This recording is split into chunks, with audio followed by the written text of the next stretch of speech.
Hello, everyone, and welcome back. I'm your host, Lex Montgomery.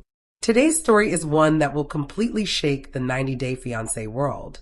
For years, we've watched Colt Johnson stumble through international dating with very little success. Most people believed he disappeared into a quiet life with his mother Debbie and his computers. But that belief was wrong. Very wrong. What we're revealing today isn't just another strange chapter in Colt Johnson's history. It's a serious love story that has been unfolding in secret for the past year. Colt Johnson has reportedly been in a secret relationship with a woman from Australia named Emma for the last 12 months. According to a confidential source, they have met multiple times for what Colt referred to as room dates. Even more shocking, the source claims Emma is pregnant, and the couple has now decided to reveal their relationship. Their wedding is said to be scheduled for February 10th, 2026. To understand why this is so shocking, we need to look back at Colt's very public past. Colt first appeared with Larissa dos Santos Lima. Their relationship was chaotic from the start, filled with cultural clashes, money problems, police involvement, and constant fighting. Larissa accused Colt of being a cheater and a liar, and the relationship ended in complete disaster. Soon after, Colt began dating Jess Caroline. That relationship was even more explosive, full of screaming matches, public arguments, and intense hostility. It played out in parking lots, cars, and on camera, leaving viewers exhausted. Then came Vanessa. She was quieter, calmer, and many believed this would be Colt's redemption. They married and moved in together, and for a short time, things appeared stable. But ongoing issues, past baggage, and Colt's close relationship with his mother Debbie took their toll. The marriage ended in divorce. After that, Colt faded from the spotlight. Most people assumed he was alone, depressed, and living quietly in Las Vegas. The story seemed settled. Colt Johnson was seen as incapable of having a stable, healthy, private relationship. His love life was public, messy, and often embarrassing. He became a meme and a cautionary tale. But what if that image was hiding something? What if the chaos was a distraction from a relationship happening far away from cameras and gossip? Our investigation suggests that's exactly what happened. About 3 months ago, our team was contacted by someone with close ties to the Johnson household. For safety reasons, their identity will remain protected. This source claimed Colt was not single.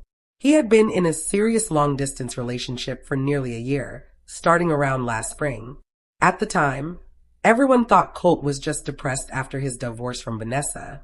He spent long hours on his computer, often late at night. Debbie mentioned he was talking to online friends and seemed irritated, but not suspicious. Over time, his behavior changed. He became more secretive with his phone. He started taking calls in other rooms, something he never used to do. He talked about a friend who was helping him and giving advice. Then came the trips. Colt began taking short weekend trips, telling Debbie he was attending tech conventions in California or visiting old friends in Arizona. He was vague about details.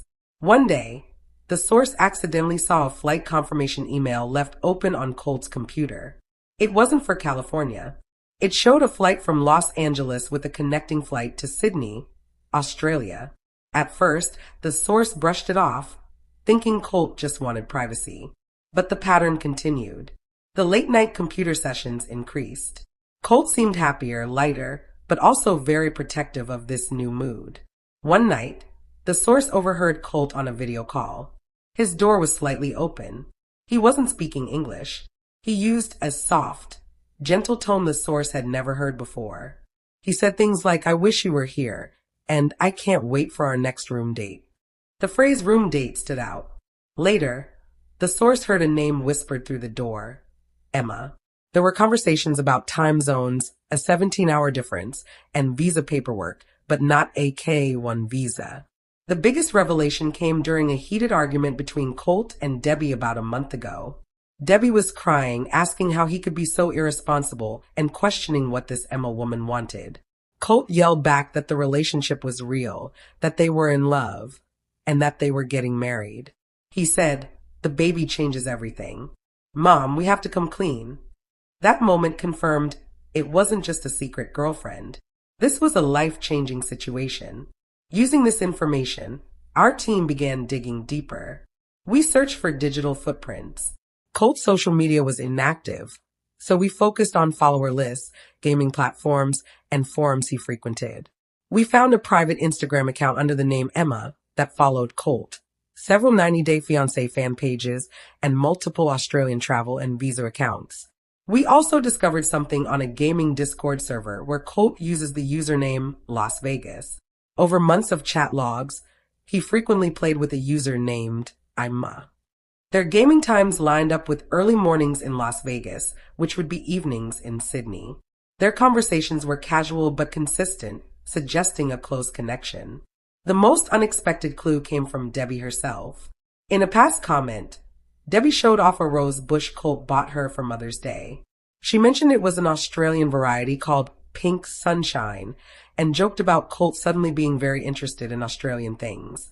At the time, fans didn't think much of it. Now, it looks very different. All signs point to a carefully hidden relationship, one Colt worked hard to keep out of the public eye. Until now, the time, fans thought Debbie's comment was just another strange, random Debbie moment.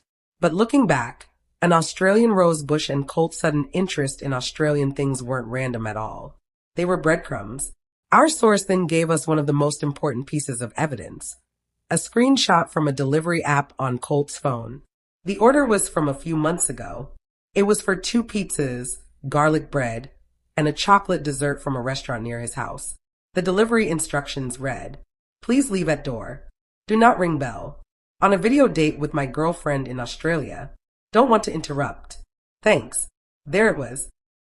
In his own words, written to a delivery driver, Colt admitted it. A video date with my girlfriend in Australia. He was living a double life, and the walls were starting to close in. The digital trail was real. It was faint and carefully hidden, but it was undeniable. Colt Johnson was deeply involved with a woman from Australia. But who is she? We had a first name. We had a city. We needed a face. And thanks to one major slip-up, we found her.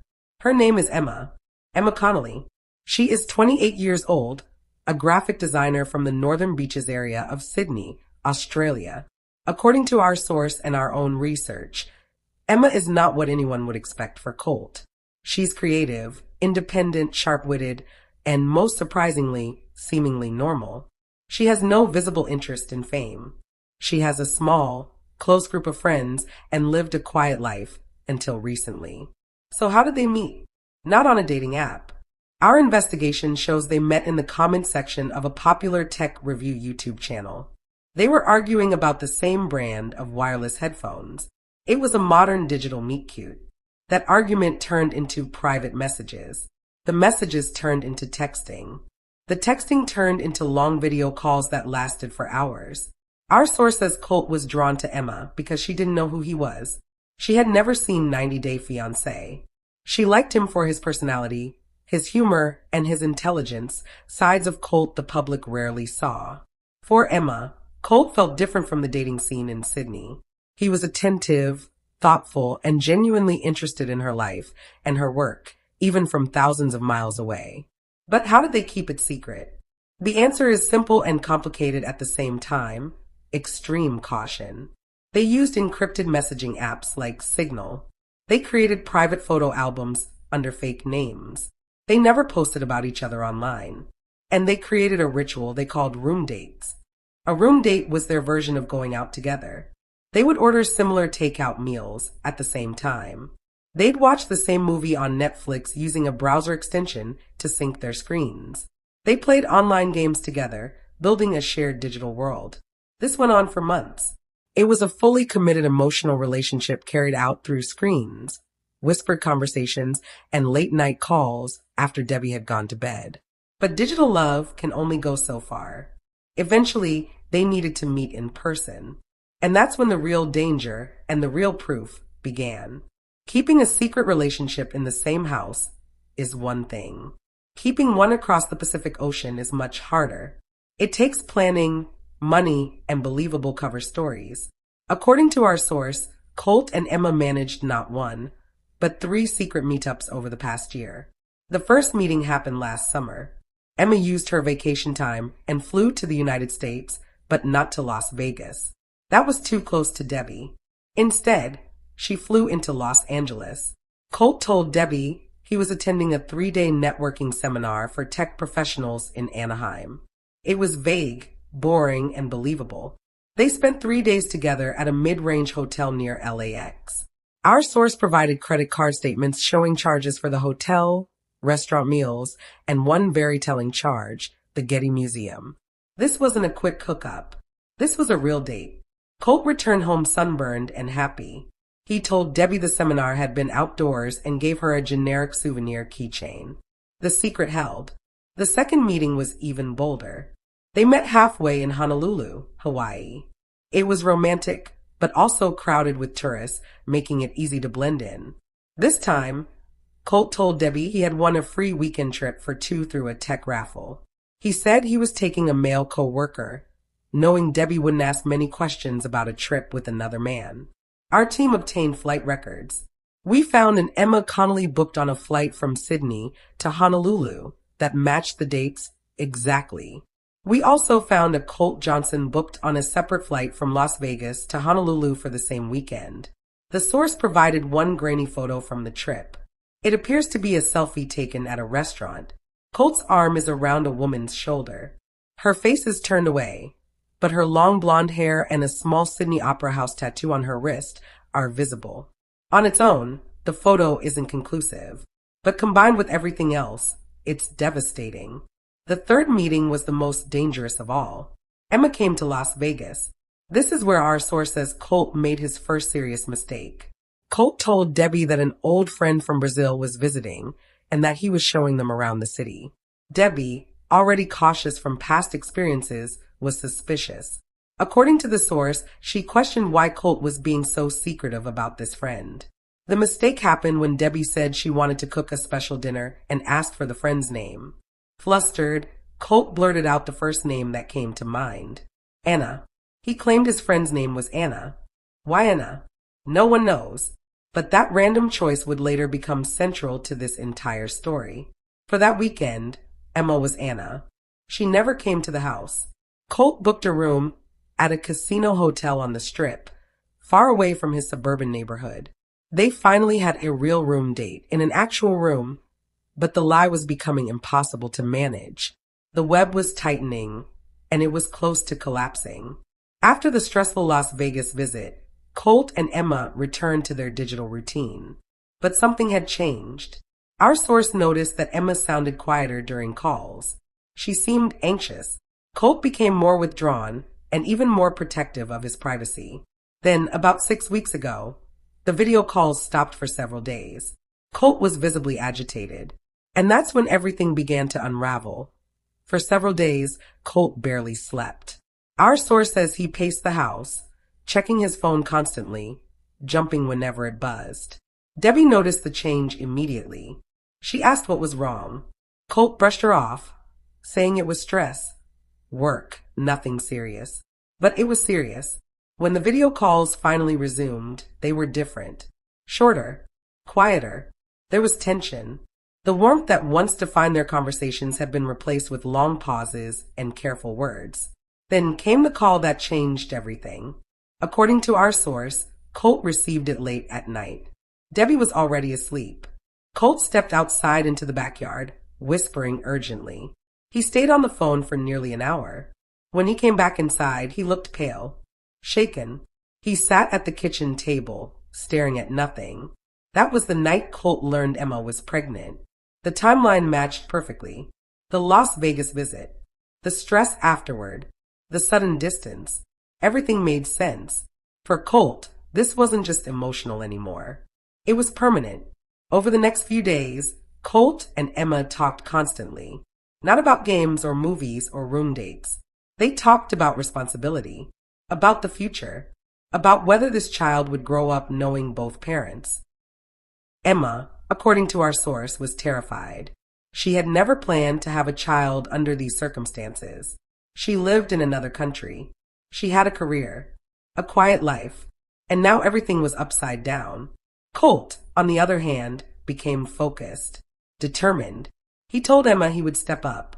that he wanted to be there, that he wanted to build a real family, not just a digital one. And that meant the secret had to end. But before telling the public, Colt had to face the hardest conversation of all. Debbie. The argument our source overheard happened about a month ago. It started quietly but escalated fast. Debbie had already sensed something was wrong. She pressed Colt, demanding answers. That's when everything spilled out. Colt admitted there was a woman, that she lived in Australia, that they had been together for a year, that they had met multiple times, that her name was Emma. Debbie cried. She accused him of lying, of being reckless, of repeating the same mistakes. She asked what this woman really wanted. That's when Colt shouted back that it wasn't a scam, it wasn't fake, and it wasn't casual. He said, she's pregnant. That sentence changed the entire conversation. Debbie went silent. According to our source, Debbie asked if Colt was sure the baby was his. Colt said yes. He said he trusted Emma. He said the timing was undeniable. He then said the words Debbie feared most. We're getting married. Debbie begged him to slow down, to think, to consider his past. But Colt refused. He said the baby changed everything. That this wasn't about drama or television or public opinion. It was about doing the right thing. From that moment on, the secrecy shifted. It wasn't just about hiding a relationship anymore. It was about preparing for a life that couldn't stay hidden much longer. Visa paperwork began in earnest. Not a K-1 visa, but a different process tied to family status. Lawyers were contacted. Financial documents were gathered. Long calls were held discussing where the baby would be born and where they would live. Australia or the United States. Emma leaned toward Australia. Her support system was there. Her health care was there. Colt leaned toward the U.S., believing he could provide more stability. Nothing was simple. Our source says this period was the most stressful Colt had been in years. He wasn't filming. He wasn't posting. He wasn't performing for anyone. This was real life. During this time, Colt and Emma made a decision. They would stop hiding from each other, but they would still keep the relationship private from the public until they had a plan. That plan began to take shape in late January. According to information shared with our team, Colt and Emma agreed to marry quietly. No cameras, no press, no spectacle, just family. The wedding date was set for February 10th, 2026. A small ceremony, simple, private. Our source says Debbie was not thrilled, but she eventually accepted reality. A grandchild changed her perspective, even if reluctantly. She began asking questions about Emma, about the baby, about the future. Emma and Debbie spoke briefly over video chat. The conversation was polite, but tense. Two women from very different worlds, connected by one man and one child. Emma, by all accounts, remained calm, respectful, firm. She wasn't asking for fame. She wasn't asking for money. She wasn't asking for attention. She was asking for commitment. And Colt gave it. What makes this story so surprising isn't just the secrecy. It's the discipline, the patience, the restraint. For a man whose past relationships were chaotic and public, this one was quiet and controlled, almost unrecognizable. There were no explosive social media posts, no public arguments, no reality TV confessionals, just two people building something in the shadows. But secrets have a way of surfacing. The combination of digital breadcrumbs, witness accounts, travel records, and one careless delivery note made this story impossible to ignore. And now the mask is slipping. Colt Johnson is no longer just a punchline or a meme. He is a man facing adulthood in the most serious way possible. A partner, a husband, a father. Whether this relationship will succeed is something only time can answer. The distance, the pressure, the history, and the public attention will test them in ways they haven't faced yet. But one thing is clear. This wasn't an accident. This wasn't a fling. And this wasn't imaginary. For the past year, while the world assumed Colt Johnson was alone, he was quietly building a future with a woman on the other side of the planet. And now, that future is about to become very public.